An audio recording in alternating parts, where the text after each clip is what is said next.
Hai halo, pada kesempatan ini saya mau dong sharing salah satu buku yang saya tulis beberapa tahun yang silam. Awalnya sebenarnya bukunya formatnya nggak seperti ini, sampulnya berbeda dan judulnya adalah Manajemen Intrapreneurship. Karena beberapa feedback dan masukan akhirnya kemudian judul ini dan buku ini kemudian diperbaharui, ditambahkan dengan beberapa chapter yang menarik. Dan buku ini judulnya adalah Becoming a Star Employee. Kisah pemburu dan petani untuk menghidupkan spirit intrapreneurship karyawan di organisasi. Nah, buku ini sebenarnya bicara mengenai intrapreneurship. Banyak orang seringkali bingung, kecele, dan tidak mengerti apa yang dimaksud dengan intrapreneurship. Bahkan ketika saya cerita ini kepada beberapa bos di organisasi, waduh, jangan dong itu diajarkan kepada karyawan kami, nanti ujung-ujungnya malah mereka punya bisnis sendiri dan kemudian mereka keluar. Itu kesalahan yang seringkali terjadi. Yang disebut dengan spirit intrapreneurship bukan kerja sampingan, bukan punya dua pekerjaan atau bekerja diam-diam. Tapi sebuah spirit, sebuah karakter di mana seseorang bekerja di perusahaan tapi punya rasa ownership, punya sense of belonging atau rasa memiliki organisasi yang begitu tinggi sehingga dia betul-betul profesional di dalam pekerjaannya. Itulah sebenarnya yang disebut dengan intrapreneurship. Jadi bagus nggak untuk organisasi? Bagus banget. Nah, di buku ini saya mulai dengan sebuah cerita tentang kisah Ethan dan Urup. Bagaimana kedua sahabat ini awalnya berteman, tapi kemudian kehidupan mereka lantas berbeda sangat jauh. Ethan menjadi petani, Urup menjadi pemburu. Ujung-ujungnya adalah si Urup jauh lebih sukses, jauh lebih berhasil. Dan Ethan menjadi iri. Hingga akhirnya kemudian Ethan dengan menurunkan egonya datang kepada si Urup minta nasihat gimana caranya, apakah dia perlu keluar dari pekerjaan sebagai petani dan jadi pemburu. Dan Urup mengatakan, nggak usah. Kamu bisa menjadi petani, tapi petani yang sukses. Saya akan mengajarkan kepada kamu 7 prinsip bagaimana seorang pemburu yang bisa kamu pelajari sebagai seorang petani. Yang dimaksud dengan pemburu di sini sebenarnya adalah istilah saya untuk para pebisnis, para profesional yang melakukan pekerjaannya sendirian. Sementara yang disebut dengan seorang petani adalah para profesional yang bekerja di perusahaan atau organisasi. Dan intinya adalah sama-sama kita bisa sukses kok, masih bisa berhasil kok. Malah kadang-kadang secara rencana saya sering kali bilang, mendingan ketika kita jadi karyawan bisa sampai pada posisi direktur, nggak perlu pusing-pusing daripada punya bisnis, tapi setengah mati dan sering kali pusing bahkan stres ngurusin bisnis. Nah, sebenarnya di buku ini saya bercerita mengenai 7 hal yang harus dibangun oleh seorang karyawan, manajer, pimpinan yang bekerja di organisasi. Yang pertama-tama adalah personal learning. Jadi ternyata karyawan yang bisa sampai di puncak karena mereka selalu mau belajar. Anthony Robbins mengucapkan istilah KENI, Continuous and Never Ending Improvement.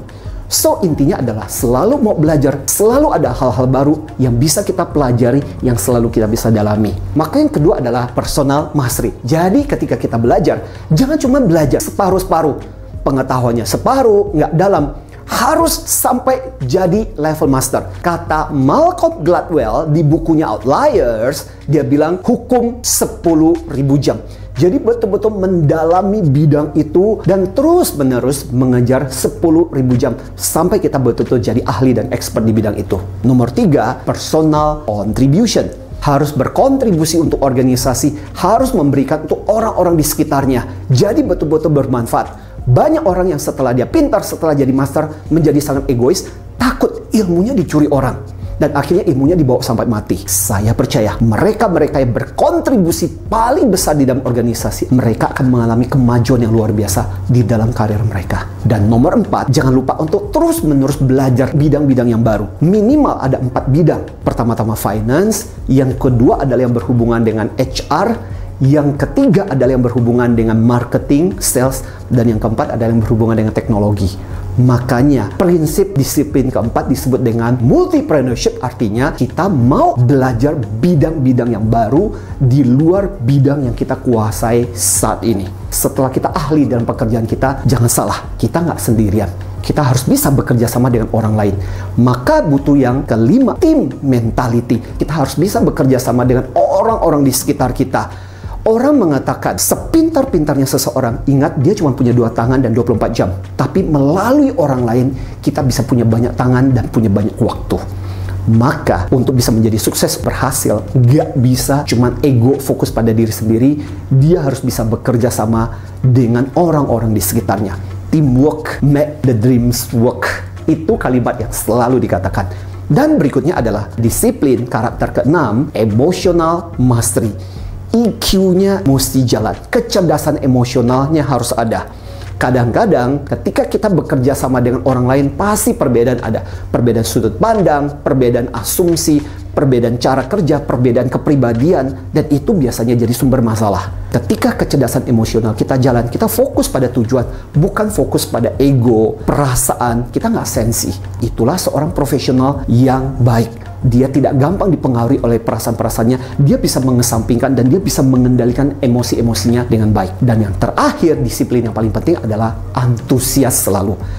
Orang-orang yang sukses, orang yang berhasil, karyawan yang luar biasa, yang karirnya terus-menerus menanjak, selalu punya passion, selalu punya antusias dengan apa yang dikerjakan. Ingat kata antusias, gabungan antara semangat dan sukacita. Dan itulah yang membuat mereka melakukan pekerjaannya dengan luar biasa. So, di buku ini saya men-sharingkan ke-7 prinsip bagaimana menjadi karyawan yang luar biasa. Yuk, mari kita kembangkan ke-7 hal ini. Kalau Anda bekerja di organisasi, ingat, mau dimanapun kita bisa sukses, kita bisa berhasil. Dari saya, Anthony Dio Martin, salam antusias.